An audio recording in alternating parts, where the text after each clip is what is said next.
Favourite serials இனி டிவிக்கு முன்பே சன் நெக்ஸ்ட் ஆப்ல ஜாலியா எல்லாருக்கும் முன்னாடியே பாருங்க. இப்பவே சன் நெக்ஸ்ட் ஆப்பை டவுன்லோட் பண்ணி சப்ஸ்கிரைப் பண்ணுங்க.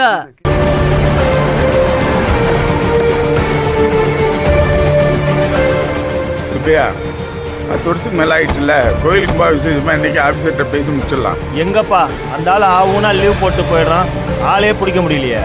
என்னை கூட்டு வச்சு எல்லாத்தையும் பேசிடலாம்ப்பா.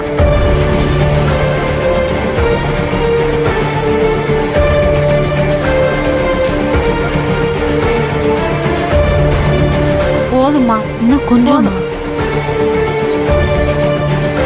இந்தா.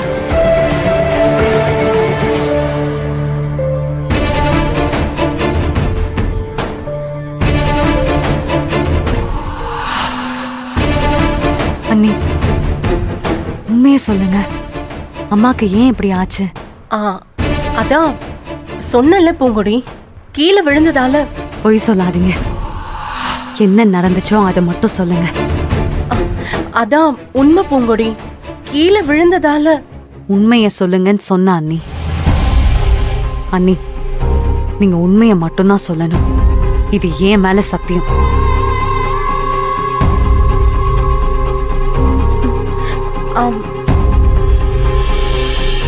ஆமா பூங்குடி, மாமா தான் அத்தைய அடிச்சு.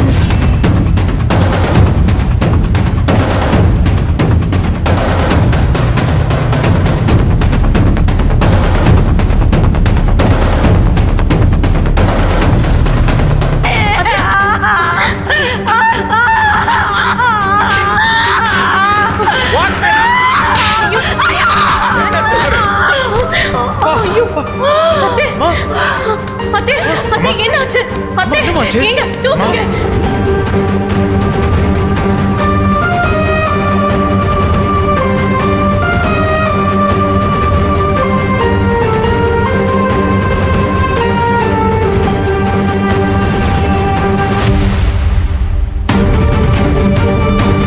அவங்கள கன்னத்துல யாரோ அடிச்சு அடிபட்டதுல காதுல இருந்து ரத்தம் வந்திருக்கு. அதனால மெயின் நரம்பு கட்டாயிருக்கு. அவங்களுக்கு காது கேட்கிற திறன் போயிடுச்சு.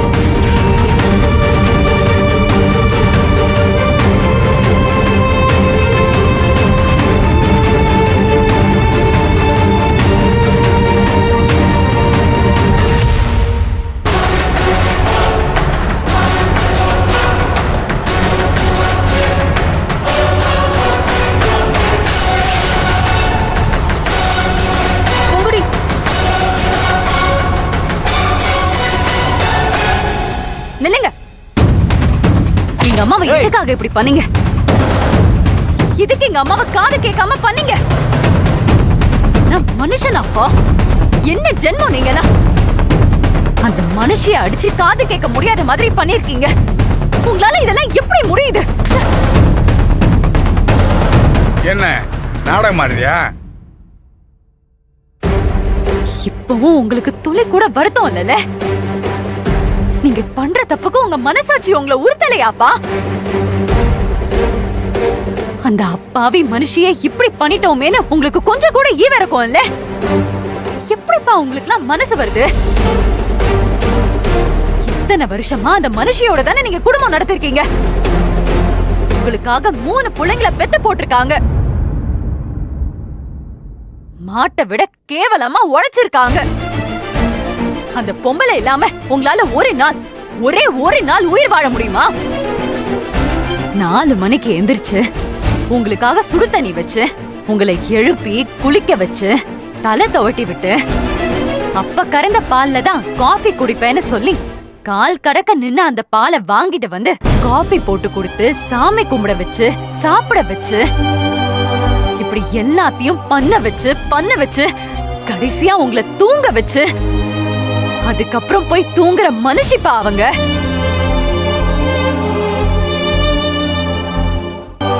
முப்பது வருஷமா துளி கூட சலிக்காம உங்களுக்காக ஓடி ஓடி உழைச்சு ஓடா தேஞ்ச மனுஷிப்பா அவங்க.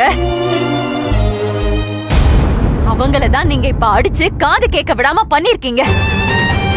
எப்படிப்பா உங்களுக்கு மனசு வந்துச்சு? எப்படி வந்துச்சு? இந்த மனுஷி இல்லாம ஒரு துரும்ப கூட இந்த பக்கம் அந்த பக்கம் நகர்த்த முடியாது. அந்த அந்த மனுஷி இல்லாம உங்களால வாழ்ந்துட முடியுமாப்பா? அவங்க செத்ததுக்கு அப்புறம் தான்ப்பா உங்களுக்கு தெரியும் அவங்களோட மதிப்பு என்னன்னு. ஒரு நாள் அவங்க உங்களை விட்டுட்டு போயிடுவாங்கப்பா. அதுக்கப்புறம் நீங்க ஒண்ணுமே கிடையாது. வெறும் ஜீரோப்பா, ஜீரோ. பேசி முடிச்சிட்டியா? பேசி முடிச்சிட்டியா? என்ன விட்டா ஓவரா பேசிட்டு இருக்க? என்ன இவ்வளவு நம்பிதான் வாழ்ந்துட்டு இருக்கனா? கதையா ரீல் வெட்டிட்டு இருக்க? 30 வருஷமா இவ்வளவு வச்சு தண்டத்துக்கு சோறு போட்டுட்டு இருக்கேன். திங்கிற சொத்துக்கு வேலை பார்த்துட்டு இருக்கா? அதுக்கு என்னப்ப என்ன? அன்னைக்கு அப்பவே ஆஸ்பத்திரியில அடிச்சு அவங்க அப்பைய விட்டு விரட்டி விட்டுருப்பேன். ஏதோ போனா போதுன்னு வீட்டுல சேர்த்திருக்கேன். அவளுக்கு போற சோறு போடணுமா வேணாமா? அதுக்கு பேட்டு வைக்க பாக்குறியா? சொல்லு. இவ்வளவு பேசுற இல்ல, உங்க அம்மா மேல ரொம்ப பாசமா இருக்குல்ல, அவளை கூட்டிட்டு போய் வீட்டுல வச்சு ஒருவேளை சோறு போட முடியுமா? உன் மாமையா முன்னால, உன் புருஷன் முன்னால, உன் புருஷன் வீட்டுல வச்சு உனக்கு சோறு போட முடியுமா? சொல்லு. சாப்பாடு ஓடுறதுன்னு அவ்வளவு சாதாரண விஷயம் நினைக்கிறியா?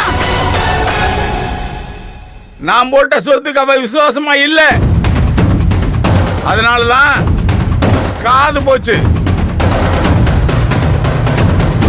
இதுக்கப்புறமும் சேட்டை பண்ணா கண்ணு போகும், வாய் போகும், ஒவ்வொன்னா காணா போயிடும். என்ன மனுஷன் நீங்க? உங்களையே நம்பி வாழ வந்த மனுஷிக்கு சோறு போட்டேன்னு சொல்லி காட்டுறீங்க. உங்களை நம்பி வந்த மனுஷிய அடிமை மாதிரி நடத்துறீங்க. அடிச்சு காதை கிழிச்சிருக்கீங்க. இதெல்லாம் பாவம்னு உங்களுக்கு தோணவே இல்லையாப்பா? இதுக்கெல்லாம் என்னைக்காவது ஒரு நாள் நமக்கு தண்டனை கிடைக்கும்னு உங்களுக்கு பயம் இல்ல? ஏன் நீ பெரிய ஜட்ஜா? இதுக்கெல்லாம் நீ சாபம் கொடுத்து தண்டனை கொடுக்க போற? சாபம் கொடுக்கலப்பா, நிஜத்தை சொல்றேன். கொஞ்ச நாள் ஆச்சுன்னா ரத்தம் சுண்டிரும்பா. அப்புறம் தசையெல்லாம் சுருங்கி போயிடும். அப்போ உங்களை பாத்துக்கிறதுக்கு இந்த மனுஷி தான் இருக்கணும். ஒருவேளை இந்த அம்மா இல்லாம போயிட்டா உங்க நிலைமை ரொம்ப பாவம் ஆயிடும்பா. அப்புறம் ஒரு குழந்தைய பாத்துக்கிற மாதிரி உங்களை ஊட்டி ஊட்டி வளர்த்தவங்கப்பா அவங்க. நாங்க கூட எழுந்து நடந்த உடனே போன விட்டுருவாங்க. ஆனா இப்ப கூட உங்களுக்காக பார்த்து பார்த்து ஒவ்வொரு விஷயத்தையும் செஞ்சுட்டு இருக்காங்க. அவங்கள போய் அடிச்சு இப்படி காது கேட்காம பண்ணிட்டீங்க. அதுக்கு நீங்க கொஞ்சம் கூட வருத்தப்படவும் மாட்டேங்கிறீங்கப்பா. அதுதான்ப்பா எனக்கு இன்னும் கஷ்டமா இருக்கு. ஐயோ ரஞ்சிதம், தெரியாம நடந்துருச்சு அப்படின்னு ஒரு வார்த்தை சொல்லிருந்தா கேட்காத அந்த காதல விழுந்துருமோ? மன்னிப்பு வேணா கேட்கட்டுமா? ஐயோ மன்னிச்சிருமான்னு